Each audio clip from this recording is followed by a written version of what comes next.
السلام علیکم، کیسے ہو دوستو؟ امید ہے کہ سب خیریت سے ہوں گے۔ اللہ تعالیٰ ایسے ہی خوش رکھے۔ جو دوستو ایک ویڈیو آپ ذرا ملاحظہ فرمائیں۔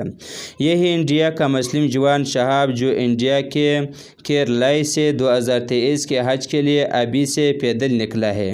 یعنی انڈیا، پاکستان اور ایران سے پیدل ہوتے ہوئے سعودیہ جائے گا۔ 2023 کے حج کے لیے ابھی پیدل نکلا ہے، راستے میں ہے، تقریباً 61 دن ہو گئے ہیں۔ مختلف مقامات پر گزرتے ہیں اور اسی طرح لوگوں کے ساتھ ملتے جلتے ہیں۔ کچھ فاصلے تک لوگ شہاب کے ساتھ چلتے ہیں۔ پورا دن شہاب پیدل چلتا ہے۔ رات جہاں جگہ مل جائے وہاں پہ رات گزارنے کے بعد صبح پھر سفر شروع کر دیتا ہے۔ ابھی راستے میں ہے شاہد خان آفریدی، آپ سب کو پتہ ہے، بڑے کرکٹر ہے، پاکستان کے مشہور کرکٹر میں سے ہے۔ ان سے ابھی ملاقات کی۔ آپ ذرا دیکھیں، یعنی شہاب انڈیا سے سعودیہ جائے گا حج کے لیے۔